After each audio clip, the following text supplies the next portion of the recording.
बिस्मिल्लाहिर्रहमानिर्रहीम, अस्सलाम वालेकुम। लाखों करोड़ों दुरूद व सलाम नबी रहमत सल्लल्लाहु अलैहि वसल्लम पर और आपकी आल पर। मैं गुलाम मुस्तफ़ा हूँ और आप हमारा यूट्यूब चैनल और फेसबुक पेज देख रहे हैं। आज 20 जुलाई है और सोमवार का दिन है।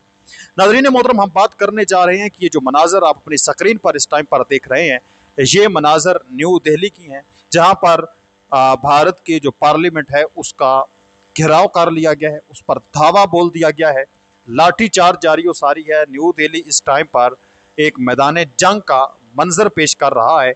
मोदी का तख्ता किस तरीके के साथ उल्टने जा रहा है, मैं ये मुकम्मल तफसील आप लोगों के साथ इस वीडियो में शेयर करने जा रहा हूँ। उम्मीद है कि वीडियो आप लोग मुकम्मल समाअत फरमाएंगे और कमेंट सेक्शन में अपनी कीमती राय का इजहार भी ज़रूर करेंगे।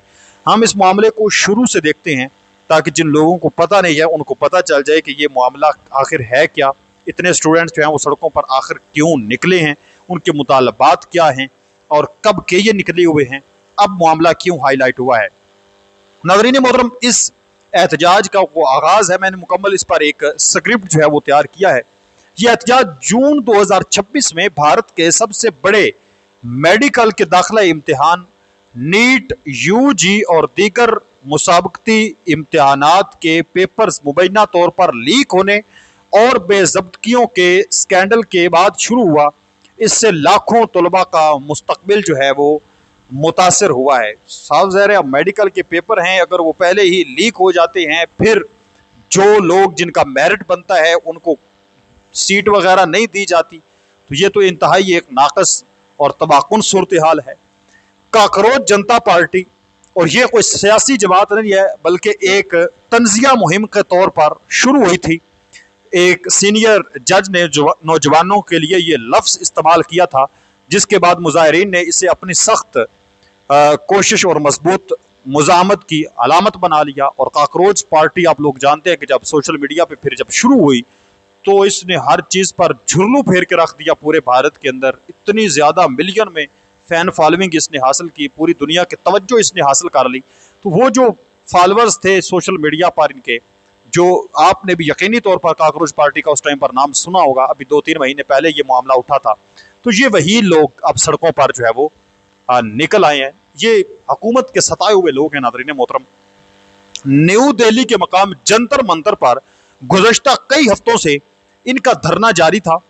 हाल ही में मारूफ समाजी और माहौलियाती कारकुन सोनम वांगचुक भी तलबा की हमायत में भूख हड़ताल पर वहां पर बैठ गए, लेकिन 18 जुलाई 2026 को पुलिस ने उन्हें जबरदस्ती हिरासत में लेकर अस्पताल मुंतकिल किया, जिससे तलबा और नौजवानों में शदीद गुस्सा फैल गया और उन्होंने 20 जुलाई को पार्लियामेंट हाउस की तरफ मार्च करने का ऐलान कर दिया कि हम 20 जुलाई को पार्लियामेंट हाउस जाएंगे, उसका मुहासरा करेंगे, वहां पहुंचेंगे। अब ताज़ा तरीन जो आज फिर सूरत हाल बनी है, ये तो मैंने आपको तमाम तर सूरत हाल बताई है जो इससे पहले हुई है, यानी इस शुरू होने का सबब क्या है। नाज़रीन मोहतरम, आज पुलिस की जानब से लाठी चार्ज किया जा रहा है, वहां पर आंसू गैस जो है वो फेंकी जा रही है उनके ऊपर। पार्लियामेंट के मॉनसून सेशन के पहले ही दिन ये नाज़रीन मोहतरम हजारों की तादाद में नौजवानों ने आज पार्लियामेंट की तरफ मार्च शुरू किया है। पुलिस ने दफा 163 नाफज करके मार्च की इजाजत देने से इनकार कर दिया था।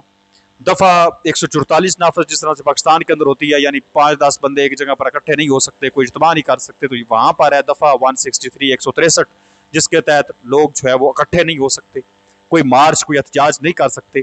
लेकिन जब मुजाहिरीन ने जो है वहां पर पहुंचे और जो आगे उनके लिए बाड़ वगैरह तैयार की गई थी, बैरियर्स वगैरह लगाए गए थे, उनको तोड़ने की कोशिश की तो सिक्योरिटी फोर्सेस ने शदीद उनके ऊपर लाठीचार्ज किया। वीडियो में आपने देखा भी, आंसू गैस के गोले जो है वो फायर किए गए उनके ऊपर।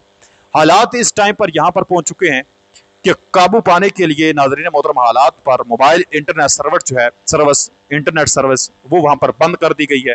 अब आपने देखना है कि यही सेम सूरत हाल पाकिस्तान के अंदर होती है, यही सेम सूरत हाल जो है वो भारत के अंदर भी है। मोबाइल इंटरनेट सर्विस वहां पर भी बंद कर दी गई है। सिक्योरिटी वजूहात की बुनियाद पर दिल्ली मेट्रो के 5 आम तरीन स्टेशन जो हैं उनको बंद कर दिया गया है, यानी लोग अब सफर की सहूलत से भी महरूम हो चुके हैं।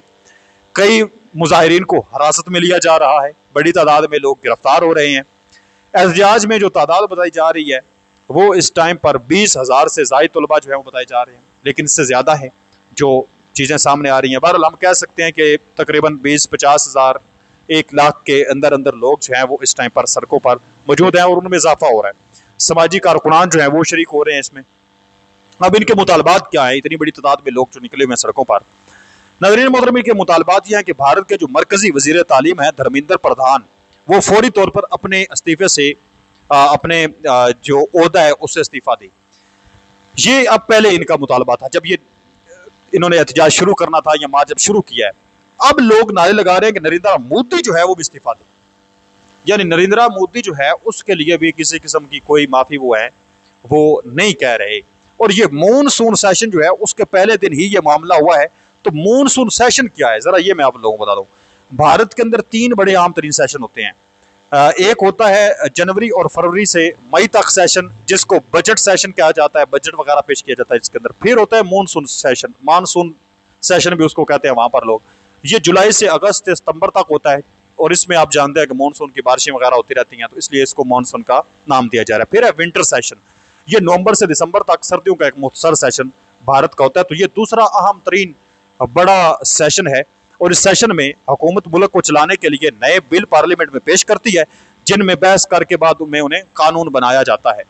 अपोजिशन जमातें मुल्क के आम मसाइल पर हुकूमत से सवालात करती हैं और वज़रा को इन पर जवाब देना पड़ता है। यानी बड़ा आम तरीन ये सेशन है और बड़ी तादाद में जो इनके MLAs हैं, जो वजीर वगैरह हैं, वो इसमें शिरकत भी करते हैं। तो आज उसका बाकायदा आगाज़ था।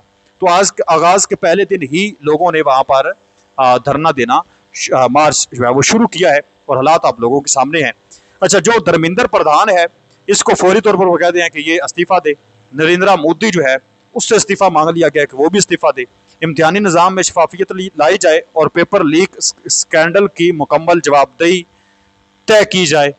इसके साथ साथ एहतजाज के दौरान ज़हनी दबाव की वजह से खुदकुशी करने वाले तलबा के ख़ानदानों को फी कस 1 करोड़ रुपए मुआवजा दिया जाए। जो लोग एहतजाज के दौरान जिन्होंने खुदकुशी की है, हिरासत में लिए गए कारकुन सोनम वांगचुक को फौरी तौर पर अस्पताल से रिहा किया जाए। अब बड़ी तादाद में अब लोग साथ साथ जो है वो गिरफ्तार भी हो रहे हैं। तो एक तरफ जहां सड़कों पर पुलिस का क्रैकडाउन है और झड़पें जारी हैं, वहीं दूसरी तरफ सियासी सतह पर हलचल तेज हो गई है। हुकूमत की मरकजी वजीर JP नड्डा ने CJP यानी काकरोच जनता पार्टी के वफद से मुलाकात की है और उनके मुतालबात का खत वसूल करके हुकूमत के अंदर बातचीत के लिए वक्त मांगा है। पार्लियामेंट के अंदर भी अपोजिशन जमातों ने इस मामले पर शदीद हंगामा आराई की है। मुजाहिरीन का कहना है कि जब तक इनके मुतालबात तस्लीम नहीं किए जाते वो पीछे नहीं हटेंगे। ये इस टाइम नाज़रीन मोहतरम वहाँ पर सूरत हाल जो है वो बन चुकी है। और अब जो मुमकिन तौर पर बताया जा रहा है कि पहले यह एहतजाज सिर्फ वज़ीर तालीम धर्मेंद्र प्रधान के इस्तीफे तक महदूद था, लेकिन गुज़श्ता हफ्ते जब पुलिस ने भूख हड़ताल कारकुन सोनम वांगचुक को ज़बरदस्ती अस्पताल मुंतकिया तो तहरीक के बानी अभिजीत दुबके ने वाज़ेह ऐलान किया है कि अब हमारा हदफ सिर्फ वज़ीर तालीम नहीं बल्कि वज़ीर आज़म नरेंद्र मोदी का इस्तीफा है। ये पहली बार है कि मोदी को बराह रास्त नौजवानों की जानब से ऐसे सख्त अवामी मुतालबे का सामना किया जा रहा है। धावा बोल दिया गया बार पार्लियामेंट के ऊपर और ये मामलात अब रुकने वाले नहीं हैं, क्योंकि नौजवान जब निकलते हैं ये फिर हलाक रख देते हैं, ये आप जानते हैं। तो अब ये नौजवान निकले हैं वहाँ पर और ये सताए हुए नौजवान हैं और बड़ी तादाद में नौजवान निकल पड़े हैं। इसके साथ साथ जो मामला हुआ था बांग्लादेश के अंदर, नेपाल के अंदर, अब सेम यही मामला होता हुआ यहाँ पर भी नजर आ रहा है। अपने मेज़बान गुलाम मुस्तफ़ा को इजाज़त दें। इससे रिलेटेड कोई भी सवाल हो तो ज़रूर पूछें, कोशिश करेंगे उसका जवाब नेक्स्ट वीडियो में आपको दिया जाए। अल्लाह निगहबान, पाकिस्तान हमेशा